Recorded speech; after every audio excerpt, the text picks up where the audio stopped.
Мынау бесікте жатқан баласы. Мінекей халайық мынау орысша айтсақ теплый пол. Міне пеш. Мына қараңыздар. Мына қараңыздар. Керемет. Әрі үстінде тамақ пісіреді. Міне тандыр ошағы бар. Мына қараңыздар қасында қақпасы.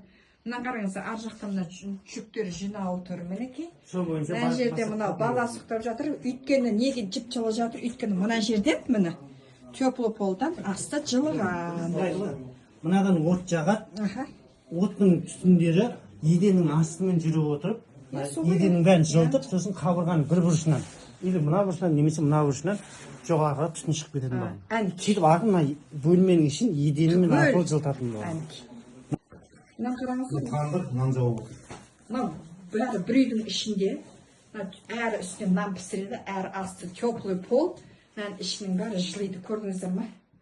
Сол кезде мына ұстахананың құмыра ұстасының үйі екен. Негізі мынау қоржынтан дейміз ба? Қоржын үйі. Қоржын үйі ғой, қазақтар баяғыда қоржын ғой. Мына ортада өзінің шеберханасы, шаруашылық бөлмесі, мына өзі жұмыс істеп отыр. Жаңа мына жақта міне бала шағасы жатыр. Жып-жылы үйде мінекей жаңа көрсеттім. Бұл жақта да міне теплый пол мына астымен бәрі жылиды екен бүкіл бөлме. Мінекей. Міне қандай бізде 12-ші ғасырда қарахандардың кезіндегі үйлер екен бұлар. Сол кезде бізде осындай цивилизация болған ағайын. Мінекей. Өзінің жаңа ұстаның, құмыра ұстасының жұмыс орны. Мінекей. Жұмыс орны. Айналмасы ғой, Сәке. Иә, айналмасы. Айналған кезде, айналып тұрған кезде құмырған бүйтіп жасайды.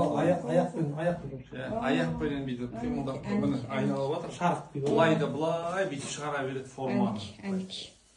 Әнекей. Мына жерде істеп шықты. Мына жерде пешінде күйдірді. Майшамды қараңыз мына жерге, мыналда. Майменен жанып тұрады. Иә, түнде де жұмыс істейді ғой. Төрт құлақты машина. Төрт құлақты, тамаша. Енді мына жерде мынау не, жігіттер? Бұл жаңағыдай қоймасы. Қоймасы, лай дайындайтын жер. Сақтап қояды. Мінекей.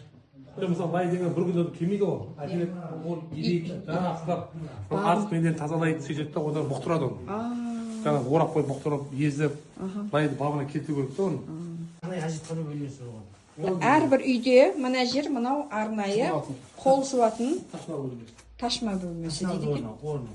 Ташнау дейміз. Ташнау да. Бұның астында жаңа труба бар ғой далаға кететін. Арнайы. Сұрғыр бар. Бұл труба болады, бірінші вариант. Екінші көбінесе бізді қазбадан шығады, не шығады? Құмыра. Төбетес құмыра бар ғой. Төңкеріп қоятын болған. Су анаға астынан сіңіп кете береді да кәдімгі. Екі вариант, иә? Иә.